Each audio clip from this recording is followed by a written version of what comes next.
گہرے سرسبز جنگل میں ایک بہت بڑا اور طاقتور ہاتھی رہتا تھا۔ اس کا نام موٹو تھا۔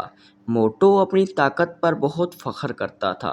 جب بھی وہ چلتا زمین ہلنے لگتی اور درختوں کے پتے کانپنے لگتے۔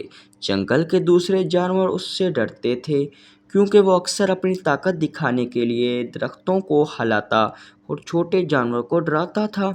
اسی جنگل میں ایک چھوٹی سی چونٹی بھی رہتی تھی جس کا نام چنی تھا۔ چنی بہت محنتی سمجھدار تھی۔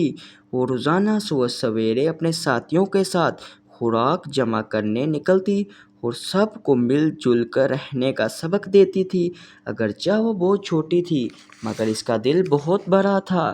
ایک دن موٹو دریا کے کنارے سے نہا کر واپس آ رہا تھا کہ اس کا پاؤں غلطی سے چیونٹیوں کی بل پر پڑ گیا۔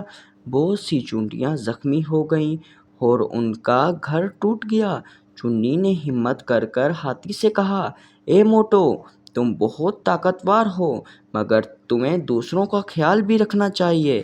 ہاتھی زور سے ہنسا اور بولا، تم جیسی چھوٹی سی چیونٹی مجھے نصیحت کرے گی؟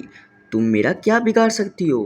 چنی نے کچھ نہیں کہا مگر اس نے دل میں ٹھان لیا کہ وہ ہاتھی کو اس کا سبق ضرور سکھائے گی۔ اگلے دن جب ہاتھی گہری نیند میں سو رہا تھا، چنی آہستہ سے اس کی سونڈ میں داخل ہو گئی۔ ہاتھی کو شدید گدگدی ہوئی اور درد محسوس ہونے لگا۔ وہ زور زور سے چیخنے لگا اور ادھر ادھر بھاگنے لگا۔ براہ کرم باہر آ جاؤ، ہاتھی نے کہا، میں وعدہ کرتا ہوں کہ آئندہ کبھی کسی کو تنگ نہیں کروں گا۔ ہاتھی نے چیخ کر کہا۔ چنی نے جواب دیا، طاقت کا مطلب یہ نہیں کہ تم کمزوروں کو نقصان پہنچاؤ۔ اصل بہادری اور دوسروں کی مدد کرنا ہی طاقت ہے۔ ہاتھی کو اپنی غلطی کا احساس ہو گیا۔ اس نے سچے دل سے معافی مانگ لی اور وعدہ کیا کہ وہ آئندہ سب کا خیال رکھے گا۔ چنی اسی کی سونڈ سے باہر آ گئی اور اس دن کے بعد موٹو بدل گیا۔